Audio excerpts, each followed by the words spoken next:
Bismillahirrahmanirrahim. Assalamualaikum warahmatullahi wabarakatuh. Teman-teman sahabat porang, alhamdulillah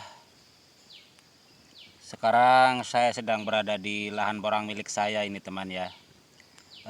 Kebetulan saya baru saja membongkar beberapa pohon porang milik saya teman ya, karena saya ingin mengecek tentang sehat apa enggaknya umbi porang yang saya tanam ini teman-teman ya. Ternyata setelah saya bongkar ada beberapa umbi porang milik saya yang kelihatannya tidak terlalu sehat alias tidak mulus, dan kemungkinan besar ini terkena penyakit ya teman-teman. Penyakit porang itu sebenarnya kebanyakan berada di dalam tanah ya pemirsa ya. Kebanyakan menyerang di umbi porang ya teman-teman. Dan tentu saja penyakit umbi porang yang paling bisa kita lihat biasanya adalah timbulnya fusarium ya, semacam apa itu ya, penyakitnya seperti tumbuh jamur ya teman ya, tumbuh jamur yang biasa oleh teman-teman petani porang disebutnya fusarium ya teman ya. Seperti itu adalah penyakit umbi porang yang bisa kita lihat ya teman ya. Namun penyakit-penyakit lainnya banyak yang menyerang umbi porang namun tidak bisa kita lihat karena posisinya berada di dalam tanah dan menyerang langsung kepada umbi porang ya teman-teman ya. Dan biasanya penyakit-penyakit umbi porang itu menyerang di dalam tanah dengan berbagai macam faktor ya. Ada yang bisa dikarenakan faktor alam ya, ada juga yang bisa diakibatkan karena perawatan kita yang kurang tepat ya teman ya, seperti dikarenakan cara pemupukan yang apalagi misalkan kita menggunakan pupuk kimia ya, karena biasanya pupuk kimia itu mudah sekali mencair ya. Dan bahkan ada pula karena perawatan yang kurang maksimal ya. Misalkan kita membuat bedengan yang kurang tinggi ya, seperti itu. Seperti misalkan kita membuat bedengan yang melawan arus ya, sehingga si air ini akan tergenang ya, sehingga genangan air itu pun menyerang langsung kepada umbi porang. Dan bahkan bisa diakibatkan karena faktor pH tanah yang terlalu tinggi asam ya. Apalagi ketika pH tanah itu sudah tinggi, kita ditambah lagi menggunakan pupuk kimia pada saat itu ya, sehingga secara langsung akan menyerang kepada umbi porang teman-teman ya. Jadi disinilah kita perlu sedikit tahu ya, sebaiknya kita menggunakan pupuk kimia harus pada saat yang tepat ya. Dan perhatikan jaraknya jangan terlalu dekat, karena dikhawatirkan apabila terlalu dekat biasanya akan menyerang langsung kepada umbi porang. Dan umbi porang tersebut biasanya nantinya akan iritasi ya, sehingga akan berefek langsung kepada pertumbuhan umbi porang teman-teman ya. Biasanya umbi porang yang sudah terkena iritasi akibat pupuk kimia akan berbentuk tidak enak dipandang ya, bahkan sangat jelek sekali, seperti banyak tumbuh benjolan-benjolan ya, seperti ini teman ya, seperti ini ya. Nah, seperti ini.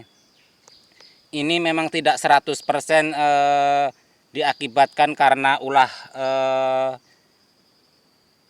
cara pemupukan yang tidak tepat ya. Namun ini juga bisa diakibatkan dari beberapa faktor ya. Bisa karena terkena penyakit akibat hama ya. Akibat hama biasanya kalau di daerah Sunda itu Hamanya itu biasa disebut semacam kuuk ya, semacam kuuk putih bentuknya ya, biasa memakan umbi porang, atau bahkan ini biasa juga disebut oleh sebagian petani porang, ada yang menyebutnya terkena penyakit cacar, ada juga yang menyebut seperti itu teman ya. Ini adalah ciri-ciri umbi yang tidak sehat ini teman ya. Ini adalah ciri-ciri umbi yang tidak sehat, seperti ini juga ini ya teman ya. Ini juga adalah umbi yang tidak sehat ini teman ya, seperti ini. Ini adalah ciri-ciri umbi yang tidak sehat ya. Ini seperti ini teman ya. Nah, bagaimana umbi yang sehat? Umbi yang sehat ini seperti ini teman ya. Ini adalah ciri-ciri umbi yang sehat teman. Dia bentuk kulitnya pun mulus ya, tidak kasar ya teman ya. Tidak kasar, dan pertumbuhan akarnya pun merata ya. Pertumbuhan akarnya merata di setiap pori-pori kulit ya. Pertumbuhan akarnya merata di setiap pori-pori kulitnya ini teman ya. Ini adalah ciri-ciri umbi porang yang sehat teman ya. Seperti ini kira-kira ya teman ya. Banyak. Ini seperti ini juga ini adalah ciri-ciri umbi porang yang sehat ya, karena bisa kita lihat pertumbuhan akarnya ini merata ya di setiap pori-pori kulitnya ya, jadi tidak ada cacat ya. Ini adalah ciri-ciri umbi porang yang sehat ya teman ya.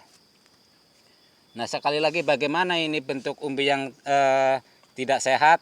Bentuk umbi yang tidak sehat ya, yang mana tadi? Ini dia teman ya, seperti ini. Seperti ini. Ini kalau bahasa Sundanya korodok ya. Loba korodok ya. Loba atau banyak trotol-trotol seperti ini ya. Banyak trotol-trotol seperti ini. Di kulitnya banyak lubang-lubang ya teman ya. Banyak lubang-lubang akibat terkena penyakit tadinya, dan diakibatkan karena faktor alam ya. Seperti ada kemungkinan tadinya pH tanah yang naik ya. Dan kondisi di saat pH tanah yang naik, kita melakukan pemupukan, sehingga itu akan memperparah kondisi umbi porang ya teman ya. Ya, semakin tidak sehat seperti itu teman-teman ya. Banyak faktor memang ya yang menyebabkan umbi porang bisa seperti ini ya teman ya. Selain daripada faktor pemupukan yang kurang tepat, juga karena faktor alam ya, atau karena faktor cuaca teman, seperti itu. Sedangkan faktor cuaca itulah yang membuat kita tidak bisa berdaya ya, karena cuaca tidak bisa kita modifikasi ya. Sedangkan cara pemupukan tentu bisa kita robah ya, dari jarak yang tadinya tidak sesuai bisa kita sesuaikan ya teman ya. Seperti itu kira-kira penjelasannya teman. Teman-teman, kebanyakan para petani pemula ini merawat porang biasanya secara asal-asalan ya, secara asal-asalan. Sepertinya belum punya ketentuan atau ketetapan, atau belum memiliki patokan ya, sehingga kebanyakan banyak yang petani porang pemula ini asal-asalan ya. Ia pada awalnya begitu bersemangat ya menanam porang ya, namun setelah ditanam kebanyakan berhenti, ibarat orang berhenti di tengah jalan ya. Setelah ditanam begitu saja, tidak dilakukan perawatan selanjutnya, sehingga saya banyak menemukan tanaman porang yang tidak terawat ya.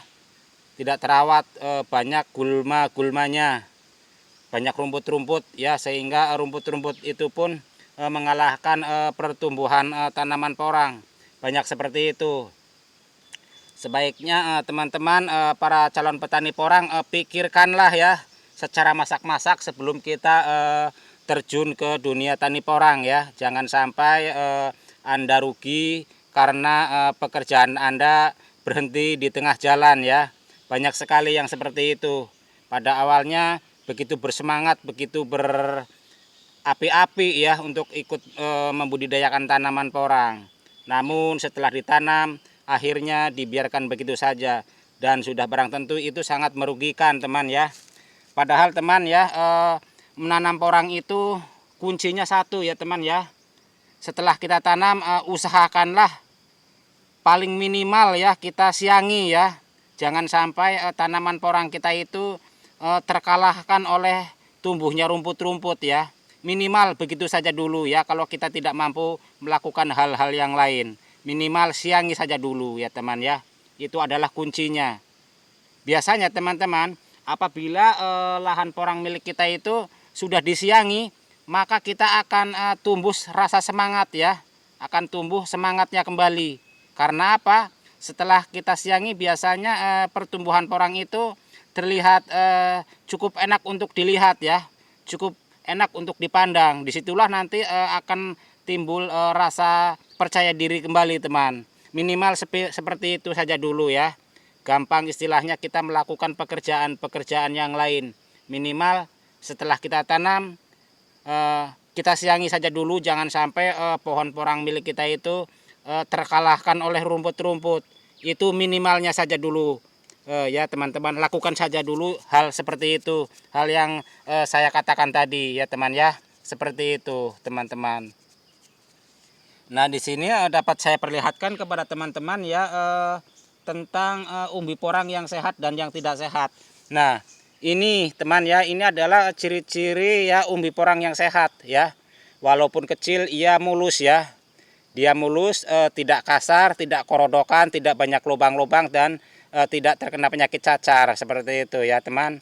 Nah umbi seperti ini biasanya kalau ditanam nantinya pertumbuhannya pun akan sangat cepat ya teman ya. Pertumbuhannya akan sangat cepat ya teman. Bagaimana cara kita melihat pertumbuhan umbi porang yang begitu baik? Biasanya kita bisa melihat dari pertumbuhan tunasnya. Biasanya ini tunasnya tumbuh dengan cepat ya, teman ya. Seperti itu teman-teman. Dan tidak kerdil ya teman-teman ya.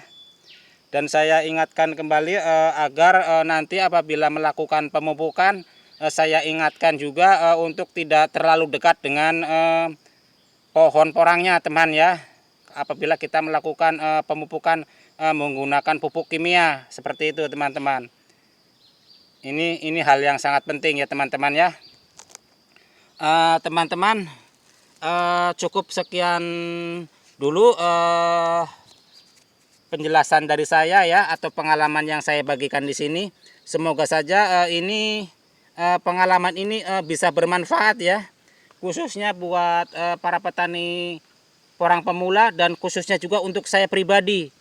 Semoga ini menambah wawasan saya sendiri ya, untuk tetap bersemangat, tetap memperlakukan perawatan porang dengan baik seperti itu. Mohon maaf atas segala kekurangannya. Assalamualaikum warahmatullahi wabarakatuh.